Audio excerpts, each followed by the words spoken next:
इस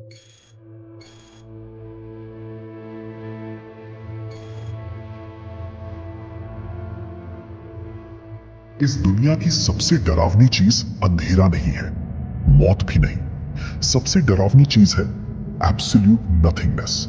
एक ऐसी अवस्था जहां कुछ भी मौजूद नहीं था, ना अर्थ, ना सन, ना मून, और ना ही वो अरबों गैलेक्सीज जो आज इस इन्फिनिट यूनिवर्स में फैली हुई हैं। अब इमेजिन करो, स्पेस भी एग्जिस्ट नहीं करता, वो खाली वैक्यूम भी नहीं जहां आज स्टार्स चमकते हैं। टाइम भी रुक चुका है, ना बिगिनिंग ना एंडिंग। ये था बिफोर एग्जिस्टेंस, एक कंप्लीट वॉइड। यहां ना ऊपर था ना नीचे, ना कोई रंग ना कोई रोशनी, सिर्फ एक अनंत सन्नाटा। लेकिन मॉडर्न साइंस कहती है कि ये नथिंगनेस वास्तव में पूरी तरह खाली नहीं था। इस शून्यता के भीतर भी एक इनविजिबल एनर्जी बढ़ रही थी, क्वांटम फ्लक्चुएशंस, ऐसी माइक्रोस्कोपिक डिस्टर्बेंसेस जो वैक्यूम के अंदर लगातार जंग ले रही थी और खत्म हो रही थी, मानो एग्जिस्टेंस खुद जंग लेने के लिए बेचैन था। और फिर उस इटर्नल साइलेंस के बीच जन्म हुआ एक पॉइंट का। साइंस इसे कहती है द सिंगुलैरिटी। इतना छोटा कि एक एटम की न्यूक्लियस से भी बिलियंस ऑफ टाइम्स छोटा, लेकिन उसके अंदर कंप्रेस्ड था पूरा यूनिवर्स। हर गैलेक्सी, हर स्टार, हर प्लैनेट, हर ओशन, हर माउंटेन, यहां तक कि आपका एग्जिस्टेंस भी, सब कुछ एक सिंगल पॉइंट के अंदर पैक्ड था। उसकी डेंसिटी इनफाइनाइट थी, टेम्परेचर अनइमेजिनेबल। फिजिक्स के सारे लॉज उस पॉइंट पर आकर टूट जाते हैं, क्योंकि वहां टाइम ने अभी शुरुआत ही नहीं की थी। ये पूरी कॉस्मोस का सीड था, एक ऐसा सीड जो एक्सप्लोड होने वाला था।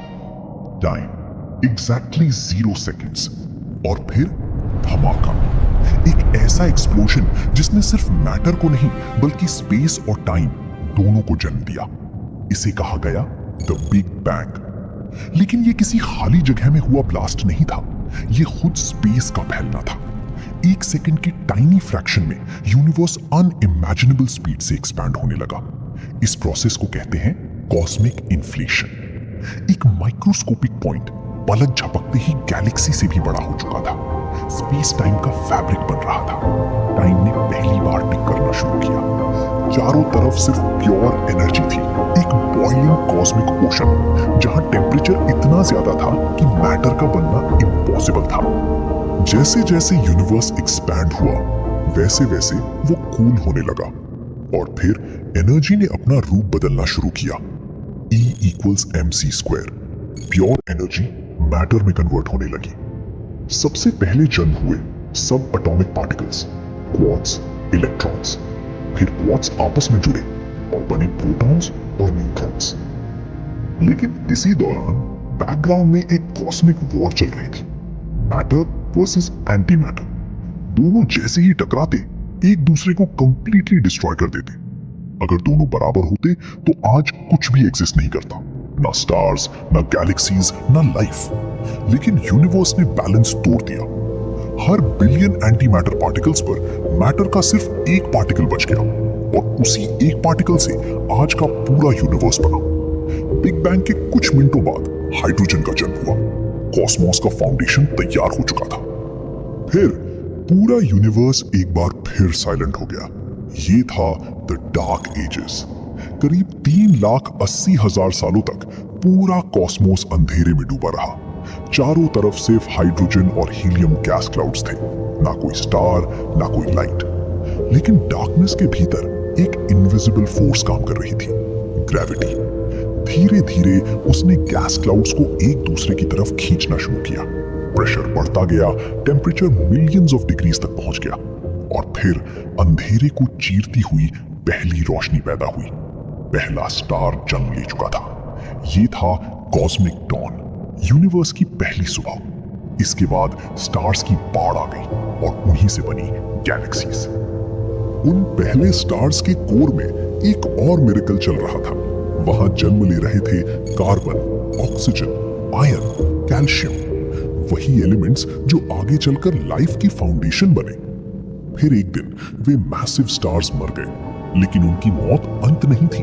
उनका अंतिम एक्सप्लोजन, सुपरनोवा, इतना पावरफुल था कि उन सभी एलिमेंट्स को पूरे यूनिवर्स में बिखेर गया। उसी कॉस्मिक डस्ट से 4.5 बिलियन ईयर्स पहले अर्थ बनी और उसी डस्ट से लाइफ का जन्म हुआ।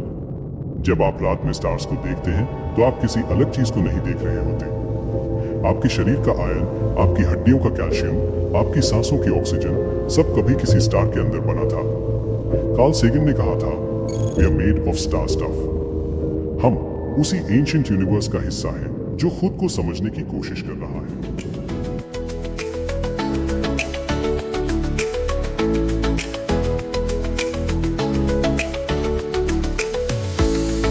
हे गाइस, तो ये था हमारे the story of everything series का पहला एपिसोड। आपको ये एपिसोड कैसा लगा मुझे कमेंट सेक्शन में जरूर बताना।